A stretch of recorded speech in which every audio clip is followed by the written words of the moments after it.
La Luciérnaga, revista radiofónica del Sindicato de Trabajadores Académicos de la Universidad de Guadalajara.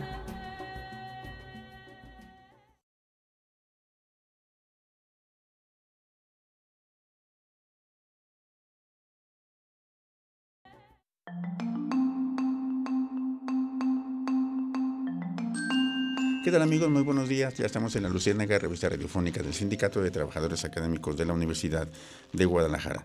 Les saluda Gustavo López en el nombre de todo el equipo que hace posible a La Luciérnaga.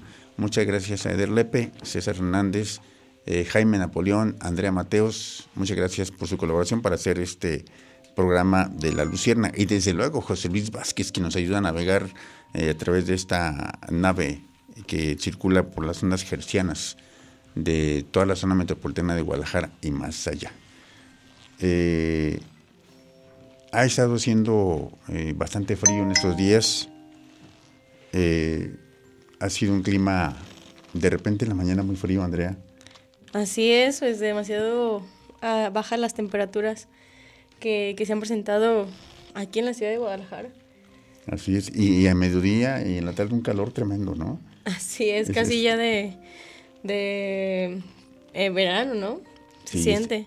Estamos experimentando un clima de alguna manera diferente, de alguna manera extraño, bastante frío, ha hecho, e incluso los meteorólogos han determinado climas bastante fríos, temperaturas bastante frías en algunas zonas de la República Mexicana, en donde se llega a estar incluso a menos 8, menos 10 grados centígrados. Esto nos ha obligado a modificar nuestras actividades en materia de actividades de la vida cotidiana, en cuanto al ejercicio, en cuanto a la salud, los cuidados que tenemos que tener. Recuerden ustedes también este incidente en California, estos incendios voraces que arrasaron con buena parte de California, si mal no recuerdo.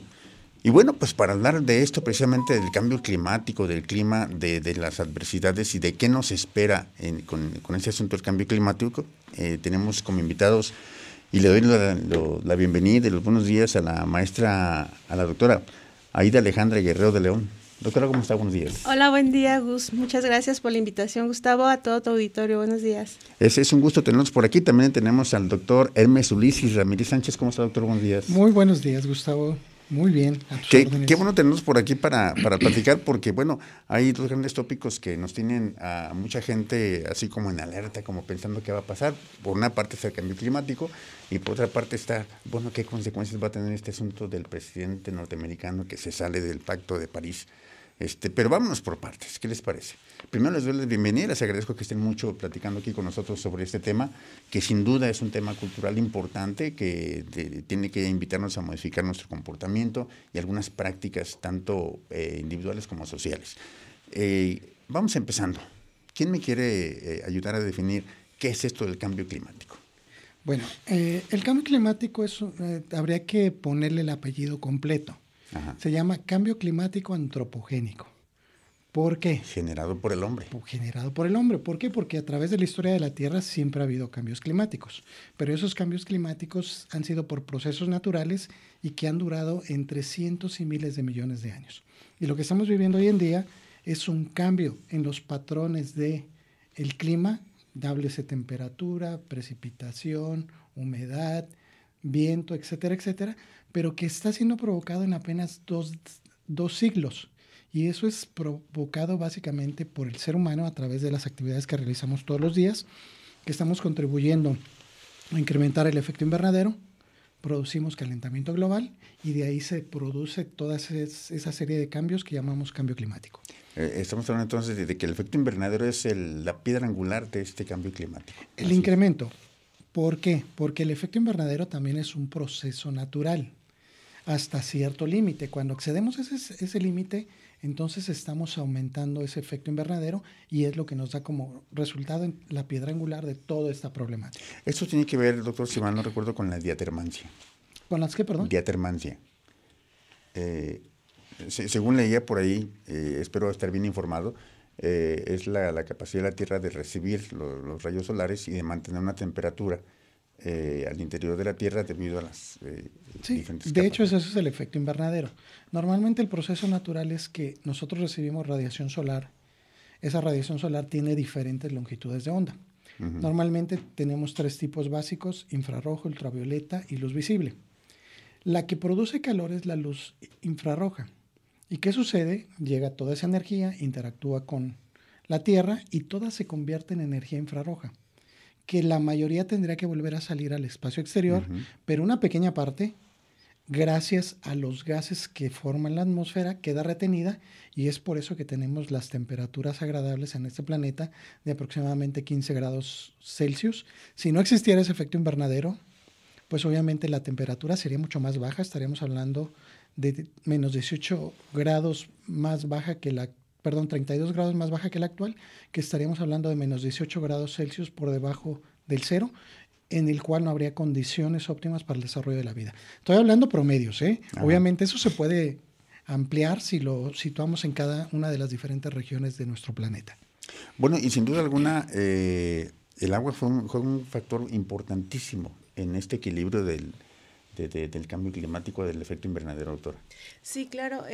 Los recursos hídricos, principalmente todo lo que tiene que ver con el agua en el planeta, al calentarse, al aumentar la temperatura, pues hay un desequilibrio en el ciclo del agua completo. Desde la precipitación, desde la lluvia, se aumentan las lluvias, la evaporación de los océanos es mayor. Entonces esto lo que provoca pues cambios, provoca alteraciones en el ciclo del agua importantes. Entonces, obviamente, en los dos extremos hay procesos climáticos que han ocasionado pues, una escasez hídrica también, donde no llueve, y esto también se ha agudizado, pero por el otro lado ha provocado las inundaciones. Entonces, son dos de los efectos principalmente que se han visto vulnerados al aumentar la temperatura en el planeta debido a todos los gases de efecto invernadero que se han producido en los últimos años, y que hay evidencia totalmente documentada de lo que está pasando, de la carbonización del planeta. Y que obviamente en las nuevas políticas pues se busca cómo vamos a descarbonizar el planeta con las nuevas políticas internacionales que tenemos, pero uno de los efectos sin lugar a dudas ha sido en los recursos hídricos que tenemos, en el almacenamiento de nuestros recursos, tanto en las presas, en los embalses, en los ríos, en los arroyos, y lo principalmente es las masas de agua marinas, las cuales por la temperatura, como mencioné, pues hay mayor evaporación, y al haber mayor evaporación, pues se generan precipitaciones en distintas regiones del mundo, principalmente en el trópico. Entonces todo esto pues es un conjunto de factores que hemos provocado, como decía el doctor, por el humano en esta nueva era del antropoceno, como lo dicen ya. Bueno, la doctora refirió el término carbonización. Yo quiero señalar para el auditorio, este concepto tiene que ver con la huella de carbono, ¿no? Con el uso adecuado o inapropiado que estamos haciendo del carbono con respecto a la producción de energía. Sin embargo, doctor Hermes, hemos tenido en estos días unos climas medios extremos, diríamos nosotros. Por una parte muy frío en la mañana y de repente mediodía bastante calor. Tenemos entendido que en Estados Unidos hay una serie de nevadas fuertes en este momento, importantes, pero por otra parte tenemos estos incendios en California. ¿Cómo se explica esto? ¿Cómo lo interpretamos en el marco de este cambio climático? Todo el mundo piensa que cuando hablamos de cambio climático solamente es el aumento de temperatura, y no es correcto. Son los extremos. En realidad, pues se pueden dar los dos efectos: aumento muy intenso de la temperatura en ciertos periodos del año y descensos muy importantes de la temperatura en otros periodos del año, como es lo que estamos viviendo hoy en día. Entonces, no sé si alguno se acuerda de la famosa película, creo que se llamó El día después de mañana, en el cual se congela todo el hemisferio norte. Y es por efecto de cambio climático, y eso puede suceder. Se están debilitando las corrientes del Golfo, que son las que habilitan calor del trópico hacia los hemisferios, y si esa corriente se detiene, pues obviamente no llega la cantidad suficiente de calor a las partes del hemisferio norte y puede congelarse. Y es quizás uno de los fenómenos que se dice que puede provocarse, no de manera inmediata, sino en un periodo de años. Y no hay que olvidar que lo que se está viviendo hoy en día, parte puede ser cambio climático, pero parte también es el juego normal del clima que se llama variabilidad climática. Una cosa es la variabilidad y otra cosa es el cambio. Pero creo que hoy en día se están combinando ambas cosas para estar viendo estos fenómenos de los cuales hablas, de los incendios forestales voraces en el estado de California, mientras que en la costa este de los Estados Unidos están en un periodo invernal bastante drástico, con temperaturas muy bajas, mucha nieve, aguanieve, y congelándose la mayoría de la gente sin poder hacer sus actividades normales. Doctor, ¿por qué no definimos para nuestro auditorio este concepto de variabilidad y este otro concepto para que nos quede claro? Okay. La variabilidad climática no es otra cosa más que lo que sabemos que va a suceder. Por ejemplo, nosotros tradicionalmente dividimos el año en 4 estaciones: primavera, verano, otoño e invierno. Y decimos, bueno, primavera hace calorcito, verano hace mucho calor, otoño se empiezan a caer las hojas de los árboles, se empieza a disminuir la temperatura, y invierno pues tenemos las temperaturas más bajas del planeta. Y más o menos para cada región ya sabemos cuáles son los rangos en los que se maneja. Entonces, vamos a decir que la variabilidad climática es lo que esperamos del clima que va a suceder.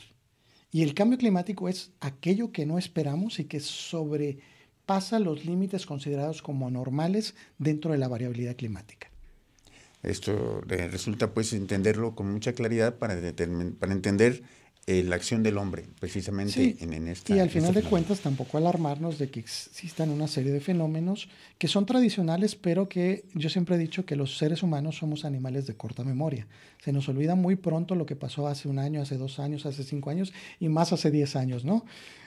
Han ocurrido temperaturas iguales o más bajas que las que estamos experimentando, por ejemplo, aquí en la ciudad de Guadalajara, ya han sucedido, pero se nos olvida muy pronto, ¿no? Entonces sí tenemos que recurrir a la información de las fuentes oficiales de información fidedigna acerca de las temperaturas para ver si estamos extralimitando esos valores considerados como normales dentro de la variabilidad climática. Bueno, y más allá de esto, como a nivel cultural, entender los cambios climáticos que ha tenido el planeta a través de miles y millones de años, ¿no? Las glaciaciones, por ejemplo. Sí, y básicamente pues habría que leer un poquito al respecto de esto, de que esos cambios climáticos pues obviamente son por fenómenos naturales como la rotación de la Tierra alrededor del Sol, que puede acercarse o alejarse precisamente en su órbita, la inclinación del eje, podríamos hablar de la cantidad de biosfera que existe en la Tierra en un momento determinado, también es un papel muy importante, la distribución de los continentes y los océanos, que sabemos que no siempre ha sido la misma, y todos esos elementos juegan precisamente para establecer el clima. Pero, por ejemplo, el movimiento de las tierras o de los continentes dura millones de años. El movimiento de los fenómenos astronómicos de rotación y traslación dura millones de años. Entonces, esos cambios fueron provocados de manera paulatina y que permitió que las especies se pudieran adaptar a las nuevas condiciones. Y hoy en día lo estamos haciendo tan rápido que hay muchas especies que no se pueden adaptar a las condiciones que tenemos hoy en día. Doctora, y además esto tiene que ver mucho con la contaminación, ¿no? Así es, sí, como decíamos y como se comentaba ya, nuestro crecimiento de desarrollo económico que hemos tenido principalmente en las megaciudades, que así las llamamos en todo el mundo, el desarrollo urbano ha provocado obviamente la necesidad de tener principalmente los hidrocarburos como las fuentes de energía. Entonces se ha sobreexplotado estas fuentes de energía para todas las actividades que tenemos en el día a día, en todas las zonas urbanas principalmente. Y bueno, este sobreaprovechamiento de los recursos naturales, principalmente los hidrocarburos, pues nos ha dado como respuesta el dióxido de carbono, que es uno de los gases más contaminantes y que ahorita es lo que se consideran los gases efecto invernadero, porque la producción de todos estos hidrocarburos en la industria y a veces hay hidrocarburos gases efecto invernadero que están ya acumulándose y que hemos visto cuáles son los países que han generado, o hay una huella de carbono que ya se documenta de cuáles son los países que los están provocando, principalmente China y Estados Unidos, que son como los que han provocado mayor cantidad de gases de efecto invernadero. Entonces esta huella de carbono, obviamente que tiene cada país documentado y que es parte de lo que se hace en estos acuerdos internacionales, tratar de buscar que se reduzca la huella de carbono en cada uno de los países industrializados, principalmente por las actividades humanas.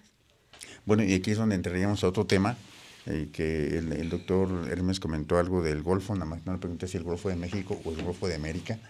Eso lo vamos a comentar en el siguiente bloque. Si me permiten, vamos a un corte de estación, ¿les parece? Gracias. Amigos, estamos en la Luciérnaga, revista radiofónica del Sindicato de Trabajadores Académicos de la Universidad de Guadalajara. Ya estamos conversando con la doctora Aida Alejandra Guerrero de León, que es además la secretaria de Deportes y de Promoción de la Salud de nuestro sindicato, y con el doctor Hermes Ulises Ramírez Sánchez. Vamos a un corte de estación y regresamos. La Luciérnaga, sigue la bioluminiscencia. En un momento regresamos.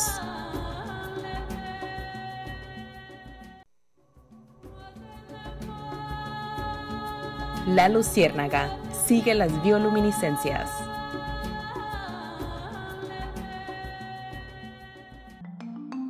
Amigos, estamos de regreso en la Luciérnaga, revista radiofónica del Sindicato de Trabajadores Académicos de la Universidad de Guadalajara. Estamos conversando con la doctora Aida Alejandra Guerrero de León, ella es la secretaria de Deportes y Promoción de la Salud de nuestro sindicato, y con el doctor Hermes Ulises Ramírez Sánchez, especialista en esos temas del cambio climático, y además trabaja en el Instituto de Astronomía y Meteorología de la Universidad de Guadalajara. Correcto. Una institución que nos ha dado grandes aportes y grandes logros y que nos tiene sumamente orgullosos en nuestra casa de estudios. Le queremos dar la bienvenida a Ricardo Durán, qué bueno que vino, muchas gracias, nuestro compañero que nos ayuda a navegar por las ondas hercianas, junto con José Luis Vázquez, en este asunto del trabajo radiofónico. Bueno, estamos hablando del cambio climático antropogénico, me señalaba el doctor Ulises, y estamos hablando de la importancia de la huella de carbono. A ver, vamos platicando algo que nos parece importante. Recientemente ha habido políticas internacionales de reducir el consumo y explotación del petróleo, que es la generación de los hidrocarburos, para reducir, es una estrategia para reducir esta huella de carbono, ¿no? Pero de alguna manera tenemos un impacto internacional en este momento porque el presidente norteamericano ha decidido salirse del Pacto de París. ¿Quién me platica un poquito qué es esto del Pacto de París? Bueno, habría que hablar un poquito de antecedentes antes del Acuerdo de París, que fue el Protocolo de Kioto. Fue un protocolo que se desarrolla por ahí de los años 90, en donde se establece que todos los países industrializados tenían que reducir sus emisiones de gases de efecto invernadero producidos precisamente por los hidrocarburos con fecha de los años 2000. Y se pensaba reducir esa cantidad a menos de lo que existía en los años 90. Desafortunadamente, pues obviamente no se alcanzaron las metas, llegó el año 2000, luego se prolongó hasta el 2010 el protocolo de Kioto y pues prácticamente casi nadie cumplió con sus metas de reducir sus emisiones. Pero había un acuerdo en el cual había países que estaban en el anexo 1 y países que no son del anexo 1. Los del anexo 1 ya no era voluntario, sino que era obligatorio y había sanciones contra ellos, que eran los países más industrializados. Mientras que los países que no pertenecían al anexo 1, su aportación tenía que ser completamente voluntaria. ¿Qué sucede? Como no funcionaron las cosas y ya no se podía prolongar el protocolo de Kioto, se reúnen en París y precisamente firman lo que se llama el famoso Acuerdo de París, que es la extensión del protocolo de Kioto, volviendo a imponer una serie de límites en los cuales cada país tenía que reducir sus emisiones, pero desde el protocolo de Kioto, Estados Unidos se rehusaba precisamente a confirmarlo, porque ya lo había firmado inicialmente. ¿Por qué? Porque su argumento básico era que el trato era injusto, que por qué Estados Unidos como una potencia mundial sí tenía que ser obligatorio y China, que no era una potencia mundial en ese momento, no tenía que cumplir de manera obligatoria esos acuerdos, siendo que era uno de los países que más estaba emitiendo gases de efecto invernadero. Entonces, esa es la discusión que ha ocurrido a través desde el Protocolo de Kioto hasta Acuerdo de París, por qué a unos sí es obligatorio y por qué a otros no es obligatorio. Y bueno, yo creo que eso tiene que ver con el grado de contribución de cada país a esas emisiones de gases. Quien más emite tiene que contribuir de una mayor manera.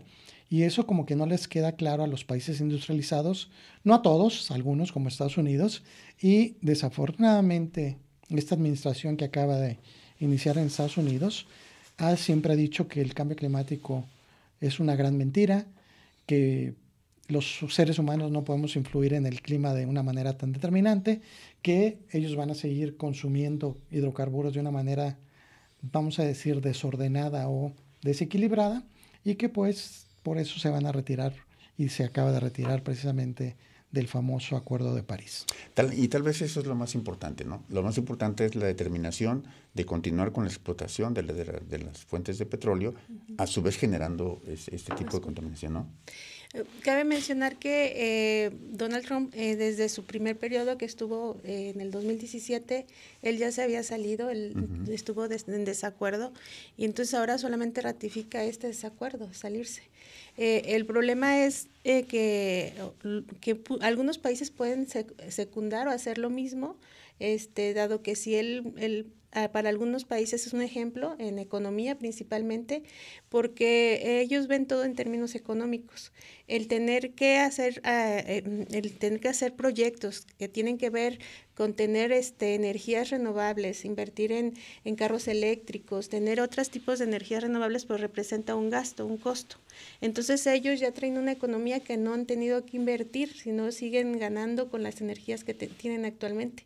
Entonces, un país que a lo mejor se puede pretender que estuvo pensándose que también iba a hacer lo mismo es Argentina, porque siguen como estos modelos económicos muy similares al que tiene este presidente. Entonces, creo yo que es una visión equivocada el pretender que pueden seguir por el mismo camino de la explotación de los hidrocarburos, cuando estamos viendo la evidencia científica, donde está toda una comunidad científica que se les ha dicho todos los efectos que tienen si siguen por el mismo camino de la explotación de estos recursos del petróleo. Entonces, sin embargo, el mismo Estados Unidos ha habido planteamientos de otros estados y gobiernos que dicen: nosotros vamos a tratar de seguir implementando energías limpias en sus procesos productivos. Entonces, creo yo que solamente Estados Unidos tiene esta visión que está muy, muy alineada al tema de seguir generando dinero, o sea, a responder a la economía y no pensar ni en la parte social ni en la parte ambiental. Entonces, el riesgo es que algunos países lo imiten, ¿no? Pero creo yo que los que siguen en el Acuerdo de París, pues muchos están conscientes de que no pueden salirse, pues, o que quieren hacer las cosas como deben de ser. Sáquenme de una duda. Tengo la impresión de que el presidente Andrés Manuel López Obrador, presidente saliente de México, también apostaba más por la explotación petrolera, más allá de la inversión en las nuevas fuentes de energía, ¿no? Sí, desafortunadamente, pues sí, en su momento él pensaba que seguir con los mismos tipos de generación de energía era el camino que debería seguir México, otra vez por el aspecto puramente económico. ¿Por qué? Porque invertir en nuevas tecnologías cuesta dinero, y obviamente invertir en algo que ya sabes que funciona, pues obviamente a lo mejor el costo en teoría tendría que ser menor, pero a la larga sabemos que pues nos va a costar más caro por los impactos sociales, los impactos económicos, los impactos ambientales, porque todo el mundo piensa que no va a suceder nada, pero cuando empiezan a tener efectos catastróficos, entonces sí empezamos a pensar que sí es importante migrar a este tipo de nuevas energías. Y creo que la visión que tiene desafortunadamente el actual gobierno de Estados Unidos es una visión muy limitada en el aspecto de que el invertir en energías renovables no va a provocar desarrollo económico, y es todo lo contrario, es crear nuevas empresas, nuevos empleos, nuevas maneras de generar dinero de otra manera, pero creo que su visión es muy reducida en el aspecto de que eso es lo que yo he vivido toda mi vida y no tengo por qué cambiar esa forma de pensar. Y creo que desafortunadamente los seres humanos, cuando vamos entrando a cierta edad, nos vamos haciendo muy necios, no tenemos esa apertura del cambio, y eso es una de las cosas que desafortunadamente está sucediendo con este gobierno que entra en los Estados Unidos. Uno de las inconformidades del presidente norteamericano es que tenía que aportar, de acuerdo al Acuerdo de París, $300 mil millones. Parece que ese es el punto que más duele, hablando desde el punto de vista económico. Yo le pregunto, doctor, cuando tienen que aportar esas cantidades de dinero, cualquier país, esa u otra cantidad, ¿cómo se usa para revertir estos efectos? Eso es un tema bien interesante. Normalmente dentro del protocolo de Kioto se establecieron una serie de mecanismos, unos que se llamaban mecanismos de desarrollo limpio y otro que se llamaba bonos de carbono, que creo que en el Acuerdo de París siguen funcionando, no de la misma manera, pero es el mismo principio. ¿Qué sucede? Mecanismo de desarrollo limpio. Era invertir dinero los países industrializados en países no industrializados o de menor jerarquía en desarrollo, en energías renovables, para así reducir las emisiones y que le contaran como al país rico que sigue emitiendo una gran cantidad de emisiones. Y los bonos de carbono era que ellos hicieran iniciativas de energías diferentes para reducir sus emisiones y a cambio de ellos se le daban lo que eran los famosos bonos de carbono, que era precisamente reducir sus contribuciones a este tipo de cuestiones. Entonces el dinero se invierte en financiar proyectos de desarrollo de energías sustentables, renovables o mecanismos también para poder reducir las emisiones en ciertas áreas que no se pueden cambiar, pero que sí podemos reducirla a través del desarrollo de tecnología, etcétera, etcétera. En eso se utiliza el dinero, o sea, no es dinero que se desperdicia. Y el asunto es que si a él dice que esos 300,000 millones de dólares es mucho dinero, pues habría que preguntar sus contribuciones por el desarrollo de su industria, cuánto contribuyen al cambio climático. Porque eso se mide. Cada país tiene una emisión de X número de terajoules de emisiones de gases de efecto invernadero que obviamente contribuyen al cambio climático. Entre más sea su emisión, más debe se pagar. Pues mayor tendrían que aportar precisamente en contrarrestar esos daños que ellos están provocando. Doctor, mencionó el término terajoules. ¿Qué es eso? Tera es simplemente 10 a la 12. Joules es la unidad de energía y normalmente pues estamos hablando de cantidades exorbitantes. Un terajoule es aproximadamente 1 billón de billones de joules. De energía. De energía. ¿Metida cómo? Por la quema de combustible fósil. Entonces, cada combustible va a generar una cantidad de terajoules cuando se quema. De joules, perdón. Entonces, si lo hablamos en cantidades exorbitantes, estamos hablando precisamente de que un país produce cantidades de terajoules enormes, principalmente Estados Unidos, China, Gran Bretaña, los países altamente industrializados, Japón, etcétera, etcétera. Bueno, pues amigos, estamos hablando precisamente del cambio climático, los efectos del cambio climático en el ambiente, y estamos hablando de que este es un cambio climático antropogénico, o sea, génesis, el origen en el hombre, en la conducta del ser humano. Si no tiene inconveniente, vamos a un corte de estación y regresamos. Amigos, estamos en La Luciérnaga, revista radiofónica del Sindicato de Trabajadores Académicos de la Universidad de Guadalajara. Estamos conversando con la doctora Aida Alejandra Guerrero de León y con el doctor Hermes Ulises Ramírez Sánchez. Vamos a un corte de estación y regresamos. La Luciérnaga, sigue la bioluminiscencia. En un momento regresamos.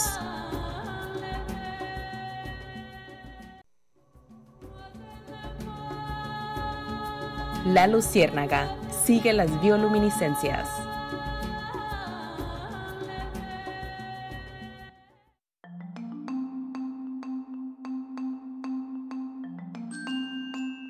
Bien, amigos, estamos de regreso en La Luciérnaga, revista radiofónica del Sindicato de Trabajadores Académicos de la Universidad de Guadalajara. Estamos conversando sobre el cambio climático antropogénico con la maestra Aida Alejandra Guerrero de León y con el maestro Hermes Ulises Ramírez Sánchez. Ahora sí lo dije bien, Hermes Ulises Ramírez Sánchez. Queremos enviarle un saludo a Charita Torres, que es una asidua radioescucha, que sabemos que probablemente en este momento está entrenando, está corriendo, pero está escuchando La Luciérnaga. Un saludo.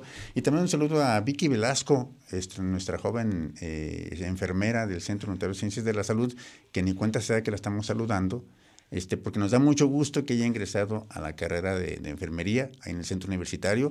Esperamos vernos pronto y es un ejemplo de persona que en esta condición se anime a estudiar y seguirse preparando. Muchas felicidades, por ahí nos estaremos viendo. Bueno, estamos platicando con respecto al cambio climático. Yo quiero preguntarle a la doctora Aida Guerrero, ¿qué papel juega el agua en todo este proceso? Me imagino que tiene que ser un factor de equilibrio siempre y cuando estas aguas no sean tan contaminadas, ¿no? Sí, bueno, es que es como todo, el mismo cambio climático, uno de los efectos, como ya decía, son los recursos hídricos. Entonces, todo lo que nosotros tenemos o que estamos generando a través de no solamente las emisiones de carbono, sino los contaminantes que hacemos en los procesos industriales, en la agricultura, en nuestros hogares, todo eso son contaminantes también que se van a los cuerpos de agua, y esta contaminación también es un problema que en muchas ocasiones hace un proceso de eutrofización de los lagos, por ejemplo el lago de Chapala. ¿Un proceso de qué, perdón? Eutrofización, que significa que se llena de nutrientes. Nutrientes hablo de algunas sustancias como nitrógeno y fósforo, que se hace en los procesos de erosión. Cuando llueve, si el suelo no tiene una cobertura vegetal, hace arrastre de suelo hacia los cuerpos de agua. Entonces, entre menos, como hay mucha escasez hídrica, como ya no llueve a veces o se empiezan a erosionar los suelos, esto llega a los cuerpos de agua, y esta eutrofización y la contaminación de las ciudades ha hecho que se llene de lirio acuático. Ustedes han ido a Chapala o aquí a Arroyo, cualquier río que vean, pues lo que hace es una acumulación de todos estos contaminantes, y el lirio se nutre de fósforo, primero el nitrógeno, que hace que él crezca abundantemente y ya se vuelve una especie invasora. Entonces, al tener estas grandes cantidades de lirio en los cuerpos de agua, lo que estamos provocando también es la producción de metano. Y el metano es otro gas que nosotros consideramos como gas efecto invernadero. Entonces, la suma de acciones, no solamente en el tema de agua, sino como se hablaba de las emisiones a la atmósfera por la quema de carbonos en la industria, sino también la propia contaminación, y lo que estamos haciendo pues está provocando las emisiones de gases a la atmósfera. Entonces, en ríos o en arroyos donde hay demasiada contaminación, pues le sumamos esos olores a veces que tienen ácido sulfídrico, que es uno de los gases también importantes por ese proceso de degradación de estas plantas, y aparte todos los contaminantes que están en el mismo embalse. Entonces, le sumas una serie de factores, no solamente el CO2, sino el metano o el ácido sulfídrico, que son procesos ya de acumulados de gases que vamos a estar nosotros respirando, más las comunidades que están pues muy cercanas a esos lugares, ¿no? Son los que primero van a recibir estos efectos en la salud, principalmente enfermedades respiratorias. Entonces, es un todo, o sea, todo estamos conectados en el planeta. No podemos decir que la biodiversidad, por un lado, el impacto que estemos teniendo en la biodiversidad, el impacto que estamos teniendo en el suelo, el impacto que estamos teniendo en el agua, el impacto que estamos teniendo sobre los recursos naturales, pues todo es la suma de estos efectos antropogénicos, y que obviamente nos ha dado lo que llamamos ahorita cambio climático. O sea, este fenómeno del cambio climático y el efecto invernadero generado por los gases por los GI, pues es una sumatoria de procesos que pues nos van a finalmente alterar no solamente al ecosistema, a la biodiversidad, sino también al humano.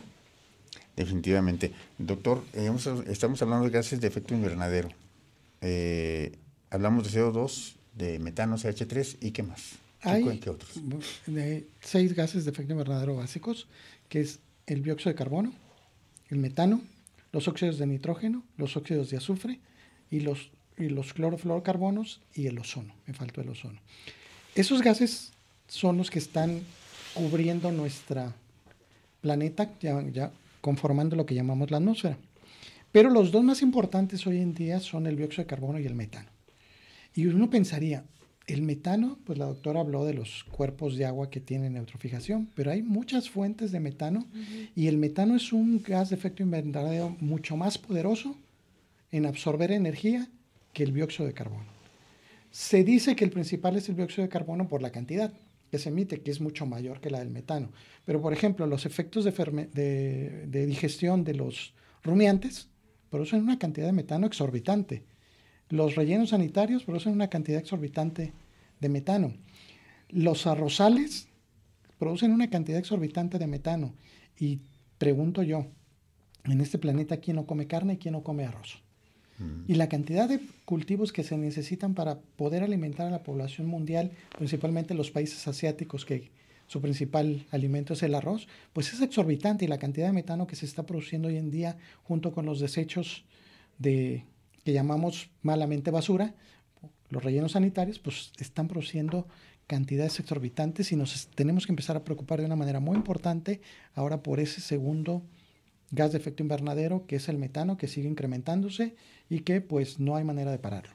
Hubo un tiempo en donde los fluorocarbonos fueron sumamente estudiados aquí en la zona metropolitana y eran incluso un parámetro de medición de contaminación, ¿no? Sí, los clorofluorocarbonos son invento del ser humano, no existen en la naturaleza. Esos fueron inventados por ahí de los años 50 del siglo pasado, precisamente como refrigerantes, como gases de los aires acondicionados, desechos para poder limpiar los desechos electrónicos, pero principalmente en los aerosoles, como propulsores de los aerosoles. Y cuando se empezó a desgastar lo que se llama la capa de ozono estratosférica de nuestra Tierra y que permitió que entrara una mayor cantidad de rayos ultravioletas, se empezaron a prohibir. Pero únicamente se ha prohibido como propulsores. Seguimos utilizando como refrigerantes, como disolventes de equipos electrónicos y esos gases pueden durar hasta 200 años en la atmósfera. 200 años. Y un solo átomo de cloro, son clorofluorocarbonos, puede destruir 100,000 moléculas de ese ozono estratosférico. Entonces es un problema bastante importante que no se le ha dado la magnitud también que requiere y que tenemos que seguir, vamos a decir, pugnando porque se prohíban en el uso exagerado. Únicamente limitarlo al uso puramente necesario y no extralimitarnos en el uso de los clorofluorocarbonos. Mucho se ha hablado del desgaste de la capa de ozono. ¿Qué es? Concretamente, ¿qué es? Básicamente es el adelgazamiento de ese ozono troposférico. Habría que definir que tenemos dos tipos de ozono. El ozono de capa baja, troposférico, que ese básicamente es un contaminante, nos hace daño. Y tenemos el ozono estratosférico, que es el de la capa alta, que ese es el que nos protege de la radiación ultravioleta porque hace que reaccione esa radiación ultravioleta destruyendo el ozono y luego utilizamos radiación ultravioleta para volver a formar ese ozono.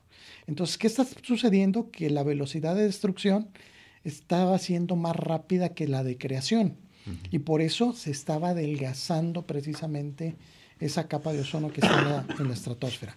No quiere decir que haya un hoyo, porque siempre se habló del famoso hoyo de la capa de ozono. No, era un adelgazamiento que en las fotos satélites se veía como una zona más oscura y le denominaron que era un hoyo, sobre todo en la parte de la Antártida o en el polo sur de nuestro planeta.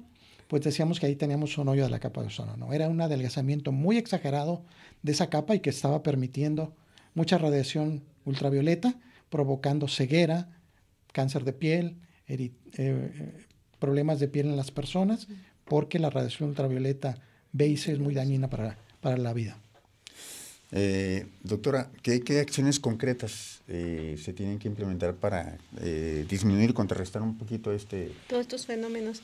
Pues como todas las políticas internacionales de los años 90 se empezaron, bueno, se platicó de los años 70 con Johannesburgo, con las primeras cumbres mundiales sobre el planeta, pero obviamente en los últimos años el panel intergubernamental de cambio climático con el protocolo de Kioto, cuando Mario Molina, el que recibió el premio Nobel, justo que es un mexicano, pero que de hecho tuvo un grupo que colaboró de la UNAM, la doctora Claudia Sheinbaum, que es la actual presidenta, estuvo dentro de este grupo para poder estudiar todo el efecto de la capa de ozono y el cambio climático. Entonces México es un líder mundial en estudio de cambio climático, aunque no parezca, pero sí digamos que es un referente de investigadores que se han sumado al tema de cambio climático y ha quedado establecido tanto en protocolo de Kioto, en acuerdos de París, todas las acciones que vamos a hacer como país para disminuir el efecto del cambio climático, o los efectos de los gases invernaderos. Cómo vamos a contribuir desde cada una de las ciudades, principalmente, por ejemplo, la zona metropolitana de Guadalajara o la Ciudad de México, y como todo este dinero que se junta en bonos de carbono, que se traduce en las instituciones, por ejemplo, en la Semarnat o en la Conagua, ahí llega recurso para que se empiecen a hacer acciones concretas para mitigar los efectos del cambio climático. ¿Cuáles son esas acciones concretas que se tienen que hacer? Pues reforestar, ¿no? O sea, primero se piensa una forma de mitigar que no exista carbono en la atmósfera, pues es que las plantas puedan atrapar el CO2 y nos regresen oxígeno libre. Entonces, ¿cuál es? Pues reforestar. Son políticas que se han implementado, pero no se han medido. No sabemos exactamente si han sido eficientes o no. O sea, sabemos que hay dinero que se dio dinero para reforestar, pero no entendemos, no nos han dado como todavía indicadores de eso. Y muchas acciones, por ejemplo, el tema de agua, simplemente pues todo el saneamiento de los ríos, retirar el lirio ha sido uno de los proyectos que siempre han tenido y que vienen de todos esos recursos que deben de estar en estas instituciones para poder mitigar estos daños. Se tienen obviamente planes de emergencia, aunque, por ejemplo, cuando pasó todo lo de Acapulco, que estos eventos en ciclones, que se dan, que son fenómenos climáticos, pues tienen que también tener planes de emergencia para reaccionar, y eso es otra parte del recurso, que es cómo apoyar a estas comunidades vulnerables, que van a ser las primeras que van a sufrir efectos del cambio climático, y que el gobierno tiene recursos o debe de tener recursos para poder contrarrestarlas. Entonces son muchas acciones desde la parte institucional que hay, pero obviamente hay cosas que hacemos desde la parte individual, ¿no? También podemos hacer cosas como cada individuo para mitigar estos efectos. Bueno, eso es importante comentarlo. Ya no me va a dar tiempo. Voy a lanzar la pregunta, doctor. Durante mucho tiempo se estudia el índice metropolitano de la calidad del aire, y se estudia a través de las PM10, las partículas menores a 10 micras, me parece. Si gusta, lo vamos a comentar al regreso del corte, ¿le parece? Amigos, estamos en la Luciérnaga, revista radiofónica del Sindicato de Trabajadores Académicos de la Universidad de Guadalajara. Estamos conversando con la doctora Aida Alejandra Guerrero de León y con el doctor Hermes Ulises Ramírez Sánchez. Vamos a un corte de estación y regresamos. La Luciérnaga, sigue la bioluminiscencia. En un momento regresamos.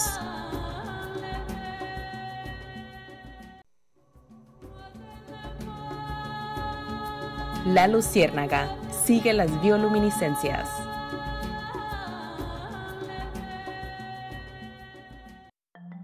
Amigos, estamos de regreso en la Luciérnaga, revista radiofónica del Sindicato de Trabajadores Académicos de la Universidad de Guadalajara, y estamos en el último bloque de este interesantísimo programa platicando sobre el cambio climático antropogénico. Muchas gracias al doctor Ulises, que nos hace esta aclaración, que es un cambio generado precisamente por el hombre.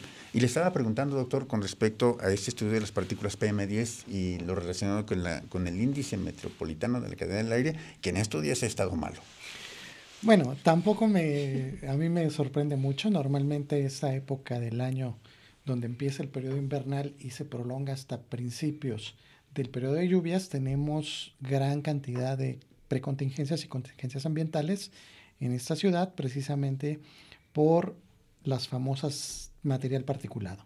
Hoy en día ya no nada más son los PM10, son también los PM2.5, que todavía son más peligrosos que los 10 porque esos van directamente a los alvéolos pulmonares y pues obviamente pueden producir o agudizar las enfermedades respiratorias agudas.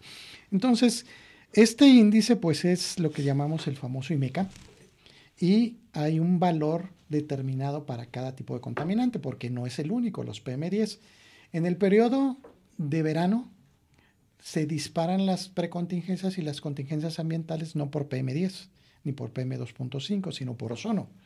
El ozono, no sé si recuerdan que dijimos que es un contaminante en las capas bajas y se produce como un contaminante secundario. No es que los automóviles emitan ozono, emiten dióxido de carbono, óxidos de nitrógeno, óxidos de azufre, pero algunos de esos elementos, como tienen oxígeno, con la presencia de la luz solar, se disocian y producen ese ozono en la capa baja. Y entonces en el verano, como tenemos mayor cantidad de sol, pues obviamente producimos mayor cantidad de ozono y es donde tenemos ese tipo de problemas precisamente por este cuestionamiento. ¿Qué sucede en esta época que hemos tenido una gran cantidad de estos eventos en la ciudad? Pues se conjuntan toda una serie de elementos que no es únicamente la contaminación, sino que tenemos factores naturales que el hombre no puede controlar.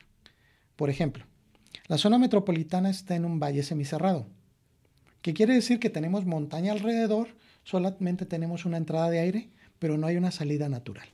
¿Qué sucede? Que el aire está dando vueltas, está dando vueltas, está dando vueltas, y si nosotros estamos emitiendo contaminantes, pues obviamente pues esos contaminantes le están dando vuelta a toda la ciudad. Pero no es suficiente con eso. Tenemos una ollita, que es esa montaña, pero aparte le ponemos una tapa. La tapa es lo que llamamos la inversión térmica. Y la inversión térmica se agudiza en este periodo del año. Durante el año tenemos aproximadamente 300 días con inversión térmica, pero las inversiones térmicas más importantes son en esta época.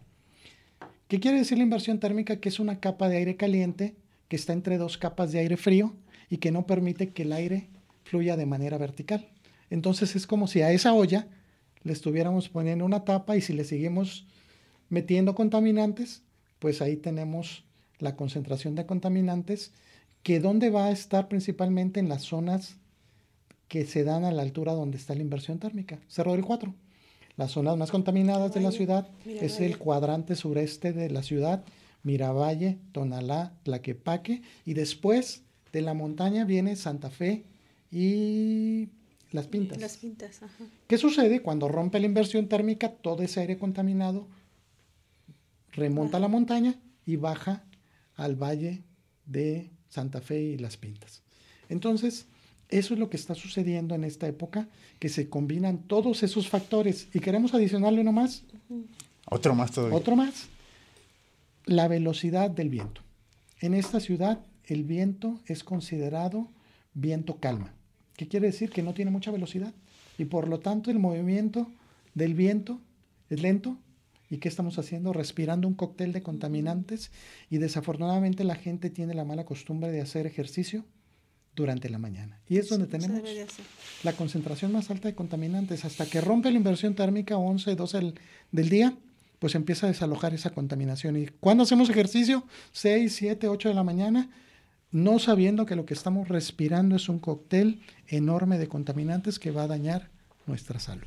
Ojalá nos esté escuchando el doctor Uber Leobardo. Precisamente la semana pasada platicábamos de esto, de la ventaja de hacer ejercicio por la mañana o por la tarde, y es un tema que íbamos a abordar con Andreita como tema emergente en el caso de que tuviéramos alguna contingencia. Bueno, muy ilustrativo, doctor, muy ilustrativo. Me parece que eso nos deja muy claro la condición en que nos encontramos en la zona metropolitana de Guadalajara, y ojalá también nos quede claro qué podemos hacer en lo individual para contribuir con este asunto, además de los programas institucionales. Como tenemos un tiempo recortado, yo le quiero preguntar a la doctora Aida, nuestra querida amiga, ¿qué papel juegan los metales pesados en este asunto, ¿no? Porque el agua tiene una fuerte contaminante de metales pesados. Pues es otro contaminante que lo estamos, que puede estar en la atmósfera, pero pues está en el suelo y está pues recirculando como otro de los tantos contaminantes que tenemos, como los plaguicidas o cualquier otro contaminante. Entonces simplemente entran al ciclo biogeoquímico del planeta, o sea, están en el suelo, luego pasan al agua, lo pasan a la atmósfera y estamos expuestos continuamente a este tipo de contaminantes. El cadmio, el plomo, el zinc, que son el cromo, que son principales metales que se dan en la industria o que están relacionados con la metalurgia o con algunos procesos químicos, pues se emiten también de forma indiscriminada y pues eso hace que se incorporen al planeta. Entonces, o se incorporen simplemente en algún sustrato, en una matriz ambiental, ya sea en el suelo, ya sea en el agua, en los lodos. Entonces, obviamente, cuando no tenemos control en la emisión de estos metales pesados, los efectos en la salud son muy complicados. Se ha demostrado, bueno, ya hay muchos estudios del efecto que tienen los metales pesados en la salud de la población.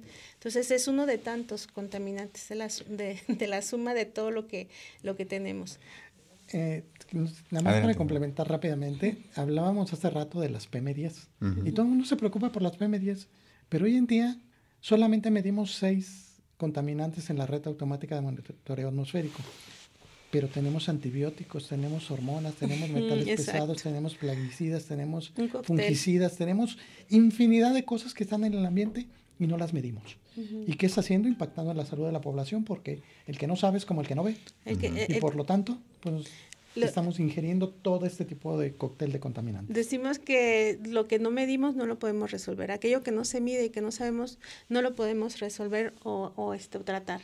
Entonces nosotros en muchos, en la Universidad de Guadalajara, si bien tenemos lugares donde podemos analizar los contaminantes, son pocos, falta también recursos para esto, pero si no sabemos, pues ahora sí el que nada sabe, nada teme. Entonces vivimos como en el limbo en cuanto a cuánto tenemos de estos contaminantes. No queda duda que nos falta mucha investigación, mucha cultura. A mí me consta el trabajo que hace la doctora Aida González, Aida Guerrero. En sus trabajos de investigación hemos estado por ahí atentos a sus publicaciones, incluso en una publicación muy interesante. Pero falta todavía más y no hay que perder el paso. Yo quería preguntar al doctor Ulises, ¿cuál es la participación del Instituto de Astronomía y Meteorología en todo este fenómeno? Bueno, pues nosotros tenemos ya bastante tiempo trabajando, al menos en el área que yo me desarrollo, que es climatología y medio ambiente.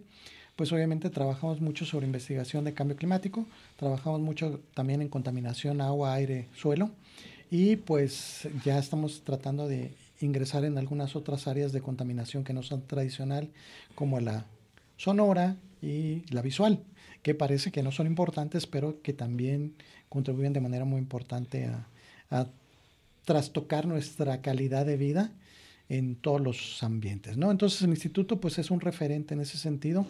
Aparte de hacer pronóstico, aparte de poder hacer observaciones astronómicas, pues tenemos investigadores que se dedican precisamente al área de cambio climático y al área precisamente también de medio ambiente. Yo les quiero agradecer mucho la presencia aquí en La Luciérnaga. Ha sido muy ilustrativo y nos da muchos referentes para poder entender ese efecto del cambio climático y asumir una actitud un poquito más responsable en el individual y en lo colectivo. Muchísimas gracias. Muchas gracias. Podría decir una cosita más. Adelante. Creo que es muy importante que no le dejemos todo el paquete a los gobiernos. Todo el mundo empezamos a decir, no, pues es que los gobiernos tienen que hacer políticas públicas que funcionen para esto del cambio climático. Pero a ver, el problema lo provocamos todos. La solución somos todos. Acciones locales, resultados globales. Excelente. Muchas gracias. Allí están las palabras del doctor Hermes Ulises Ramírez Sánchez. Muchas gracias por estar con nosotros en La Luciérnaga. Muchas gracias, amigos, Gustavo. Esto fue La Luciérnaga, revista radiofónica del Sindicato de Trabajadores Académicos de la Universidad de Guadalajara. Fue una conversación muy ilustrativa e interesante con la doctora Aida Alejandra Guerrero de León y con el maestro Hermes Ulises Ramírez Sánchez. Muchas gracias. Hasta la próxima. La Luciérnaga, revista radiofónica del Sindicato de Trabajadores Académicos de la Universidad de Guadalajara.